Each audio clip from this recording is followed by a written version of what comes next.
Phosphatic उर्वरकों की कालाबाजारी रोके प्रशासन। उस्मान किसान यूनियन ने तहसील सदर में प्रदर्शन कर अपर जिलाधिकारी वित्त एवं राजस्व हेम सिंह को सौंपा 5 सूत्रीय ज्ञापन। रामपुर शनिवार पूर्व निर्धारित कार्यक्रम के अंतर्गत किसान यूनियन उर्वरक जो है उसके खेत में बढ़ता चला जाता है और जो फास्फेटिक उर्वरक थे वो कम होते चले जाते हैं। तो इसकी वजह से किसान को बहुत बड़ा नुकसान उठाना पड़ता है। और समिति कर्मचारी जितने भी हैं वो जो खाद होता है 12-32-16 हो या जो सा भी उनके सोसाइटियों पे खाद आता है वो गैर लाइसेंसी खाद माफियाओं के हाथों उसको बेच देते हैं। वो गैर लाइसेंसी खाद माफिया भी क्या करते हैं कि उस खाद में से कट्टे में से 5 किलो 4 किलो खाद निकाल लेते हैं और उसको 200 से 400 रुपये महंगा कट्टा बेचते हैं। किसान को बर्बादी की तरफ को धकेलने का काम करते हैं। और इतना ही नहीं, वो जब उसको खाद को बेचते हैं तो खाली कट्टा देंगे भी नहीं आपको। अगर आपको वो मतलब ख़रीदना है तो उसके साथ में या तो गेहूं का बीज लेना पड़ेगा या कोई जाइम लेना पड़ेगा या कोई महंगा कीटनाशक लेना पड़ेगा। तो कई बार मतलब कहते हैं जब ये सीज़न शुरू होता है तो हम इसके जिला कृषि अधिकारी के सबके संज्ञान में लाने की कोशिश करते हैं, लेकिन क्योंकि इनकी भी मिलीभगत होती है तो इसकी वजह से कोई कार्रवाई नहीं हो पाती। तो हमें जो हमारे एडीएम साहब हैं हेम सिंह जी बहुत अच्छे अधिकारी हैं, उन्होंने हमें आश्वासन दिया है कि इसकी जांच जो है हम आज ही कमेटी बना देंगे और गठित करा देंगे। और कहीं पर भी अगर कोई नकली खाद बिकता हुआ पाया गया तो उसके खिलाफ संबंधित धाराओं में मुकदमा दर्ज कराया जाएगा। पूरे जनपद नहीं पूरे मंडल में विदेश भेजने के नाम पर ठगी का धंधा चल रहा है।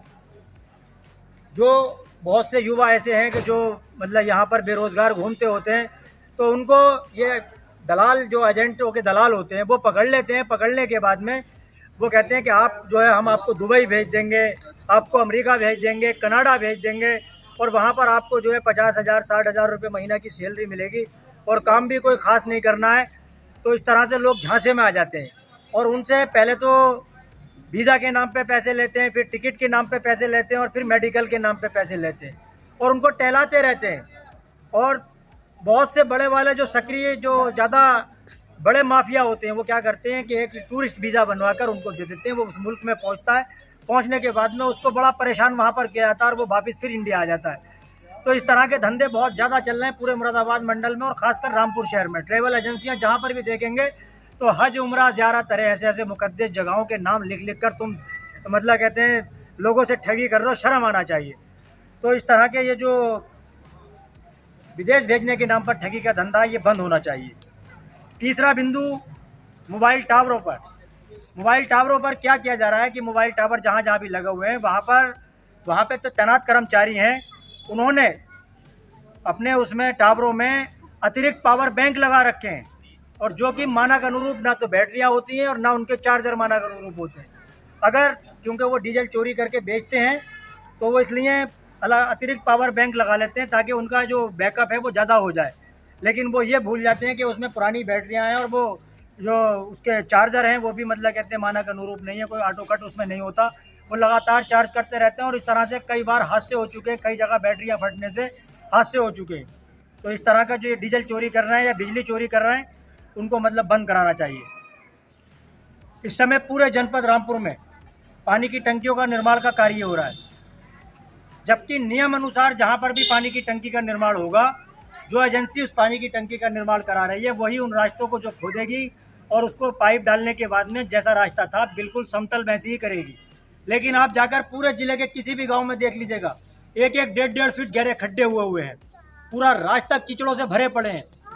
लेकिन जब किसी भी ज़िले के अधिकारी को इसके संज्ञान में लाने की कोशिश करो तो कोई उसको मतलब ध्यान नहीं देता, कहते हैं कि उस टंकी उसका काम है। और वो कहते साहब हमने पाइप दबा दिया और उसका मिली भगत के चलते उनका जो भुगतान है वो भी हो जाता है, जबकि उसका भुगतान तब होना चाहिए जब वो टंकी में मतलब कहते हैं निर्माण करने के बाद में और वो बिल्कुल रोड भी जैसे पहले समतल थे बिल्कुल समतल रोड कर दे, तब उसका होना चाहिए।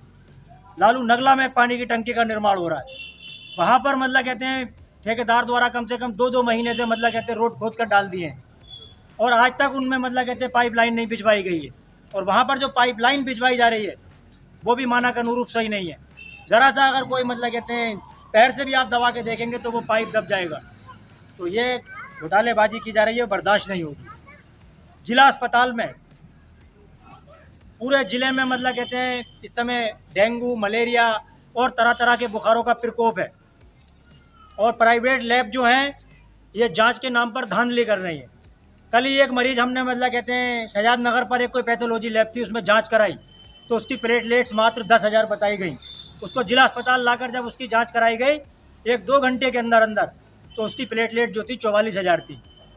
तो कर क्या रहे हैं ये जिला अस्पताल में जो डॉक्टर हैं, ये भी उसमें मतलब घोटालेबाजियों में शामिल है। ये बाहर की लैबों पर जांच लिख रहे हैं और वो जानबूझकर मतलब कहते हैं उसमें जो प्लेट